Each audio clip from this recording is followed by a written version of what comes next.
Everyone, welcome back to my channel. कैसे हैं आप सभी। आज का हमारा टॉपिक है फाइनेंस कमीशन। ठीक है, तो वीडियो में एंड तक बने रहिए। लेकिन वीडियो स्टार्ट करने से पहले अगर आप हमारे चैनल पे न्यू हैं तो फटाफट से कर लीजिए सब्सक्राइब ऐसी ही वीडियोस देखने के लिए। और अगर आपको और भी वीडियोस देखनी है तो आप जाके प्लेलिस्ट से देख सकते हैं, और मैं डिस्क्रिप्शन बॉक्स में भी लिंक दे दूँगी और वीडियोज़ का, तो आप वो भी चेकआउट कर सकते हैं। तो अगर आपको वीडियो का रिजोल्यूशन या फिर जो क्वालिटी है वो सही से दिखाई ना दे तो अपना रिजोल्यूशन इंक्रीज़ कर लीजिए, हाई क्वालिटी पे डाल दीजिए।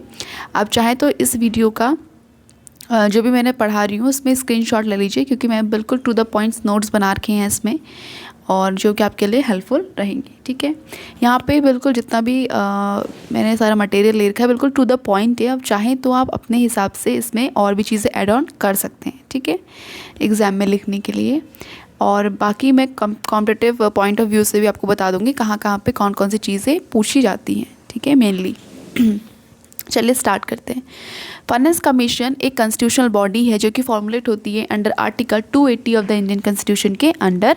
ये कंस्टिट्यूट की जाती है हर 5 साल में, every 5 year, by the president of India, review करने के लिए the state of finance of the union and the state, and suggest करती है मेजर्स किस तरह से हम मेंटेन कर सकते हैं स्टेबल और एक sustainable physical environment. It also make recommendation regarding the devolution of state taxes between centre and state. किस तरह से डिवोल्यूशन होना चाहिए स्टेट ये सेंटर और स्टेट के बीच में, ठीक है, टैक्सेस का, उसको भी ये बताती है फ्रॉम द डिविजिबल पूल। तो ये मेजरली आज हम बात करने वाले हैं 14 जो फाइनेंस कमीशन है उसके बारे में। ठीक है, यहाँ पे 14 फाइनेंस कमीशन से रिलेटेड कंपोनेंट्स के बारे में बात करेंगे, उसके रिकमेंडेशन के बारे में बात करेंगे। ऊपर जो था थोड़ा सा पैरा मैंने बता दिया फाइनेंस कमीशन कौन सी कॉन्स्टिट्यूशन बॉडी है, किस आर्टिकल के अंदर आती है। तो सबसे पहले तो हम छोटा सा इंट्रोडक्शन देंगे, उसके बाद आएंगे हम अपने मेन पॉइंट पे जो कि हमारा है 14 फाइनेंस कमीशन। ठीक है, यहाँ पे मेंशन करना थोड़ा सा भूल गई हूँ मैं। तो ये है कि ये recommendation regarding devolution of state का है between centre and state from divisible pool which include all central taxes, exclude करना surcharges and cess with the centre is constantly mandate to share with the state. And 14 commission जो finance commission है वो constitute हुई थी कब, 2 जनवरी 2013 में, 2013 में 2 जनवरी bye, इसमें फॉर्मर जो गवर्नर थे उस टाइम पर रिजर्व बैंक ऑफ इंडिया के, वो थे Y V Reddy ji of the reserve bank of India. ठीक है, चेयरपर्सन थे, was chairperson of this commission. Okay, next है फंक्शंस हमारे, वो देख लेते हैं हम लोग। पहला फंक्शन जो था 14 फाइनेंस कमीशन का वो था tax devolution to state and between centre और स्टेट के बीच में। सेकेंड था ग्रांट इन एड्स देना। ठीक है, बाद में नीचे से बात करेंगे हम लोग किसको यहाँ पे ग्रांट दिया जाना चाहिए।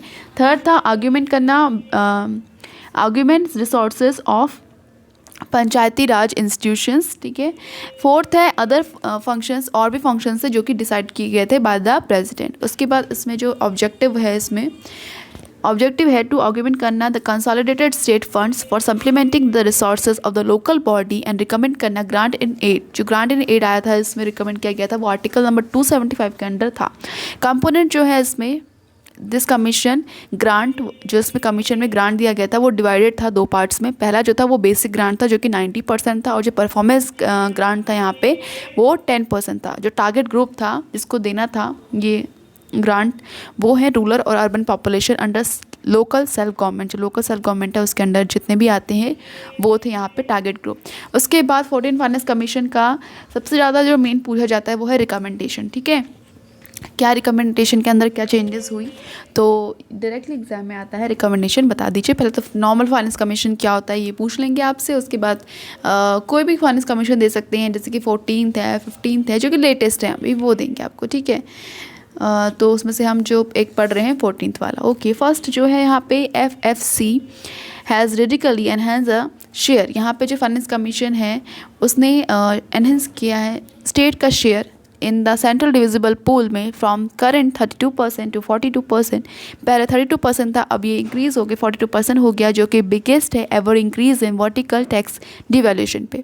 लास्ट फाइनेंस कमीशन जो कि थे 12th, आपको याद होना चाहिए 12th फाइनेंस जो कमीशन था वो उसका पीरियड कौन सा है, तो यहाँ पे 2005 से लेकर 2010 तक इसका पीरियड था। एंड 13 का कौन सा पीरियड है, अगर किसी को याद है तो बता सकते हैं। 13 का है यहाँ पे पीरियड 2010 से लेकर 2015 तक has recommend a state share of 30.5%, ठीक है, उस टाइम पे ये शेयर था।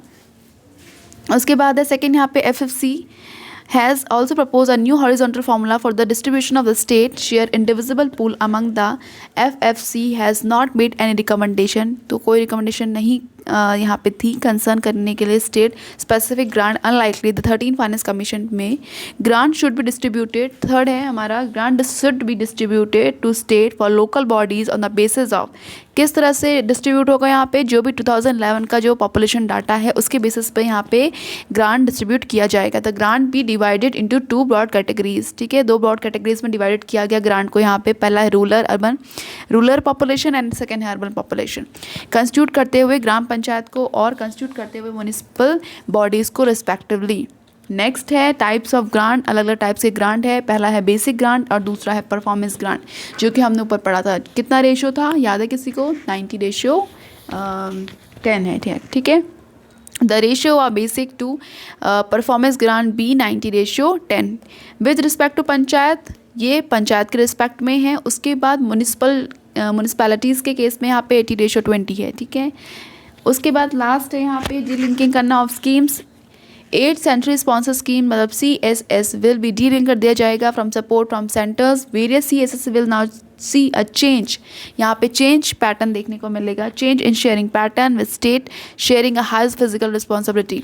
अब ये स्टेट के साथ हायर फिजिकल रिस्पॉन्सिबिलिटीज़ शेयर करते हुए दिखेंगे। ओके, नेक्स्ट मेजर रिकमेंडेशंस हैं, कुछ और भी हैं, थोड़ा सा जो ऊपर हैं वही हैं, थोड़ा बहुत नीचे तो, और वो भी देख लेते हैं। ओके, चलिए स्टार्ट करते हैं। पहला है increase the share of state in the centres divisible pool to 42 from 32 at present, ठीक है, ये हमने पढ़ लिया ऊपर कि 32 से इंक्रीज़ होकर 42 हो गया।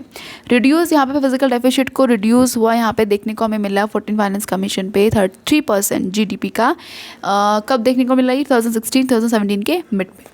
ओके, फिर है रेवेन्यू डेफिसिट जो कि 0 है, ठीक है, डेफिसिट टू 0 by 2019-20 established हुआ an independent physical council to undertake assessment of the physical policy implication of budget proposal.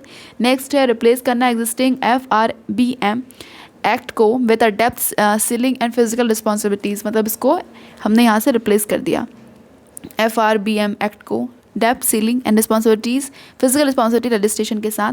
Do away with the distinguish between special and general category state for tax devolution purpose but provide grant to 11 revenue, और grant भी दिया गया revenue जो 11 revenue deficit states थे उनको। Do away with plan and non plan distinguish, ठीक है, in revenue expenditure of state government, यहाँ पे क्या किया गया? डिस्टिंग्विश किया गया प्लान और नॉन प्लान के बीच में। उसके बाद लास्ट है कंपेंशनेट स्टेट फुली, कंपेंशनेट किया गया उन सारी स्टेट्स को 100% फॉर 3 years 3 साल के लिए in case of revenue loss, अगर उन्हें किसी भी तरह का रेवेन्यू लॉस हुआ है आफ्टर GST इम्प्लीमेंटेशन में, ठीक है। तो guys that's it for this video. Hope आपको ये वीडियो पसंद आया होगा, क्योंकि पॉइंट टू पॉइंट हमने यहाँ पे बात करी है। अपने नोट्स में अगर आप पॉइंट टू पॉइंट लिखेंगे तो सुंदर भी लगेगा, साथ ही साथ लगेगा कि हाँ इनको कुछ इन्फॉर्मेटिव नॉलेज है, ठीक है। साफ़ सुथरा काम करना है आपको, एग्ज़ाम में अच्छे मार्क्स लाने हैं, और all the best from my side. ऐसी ही वीडियोस आप देखते रहें, और भी अगर आपको कुछ अगर आप चाहते हैं कि मैं किसी टॉपिक के ऊपर वीडियो बनाऊं तो कमेंट बॉक्स में अपने वैल्यूएबल कमेंट्स ज़रूर डालें। वीडियो कैसा लगा आपको, क्या पसंद आया नहीं आया, जो भी है वो कमेंट बॉक्स में आप डाल दीजिए।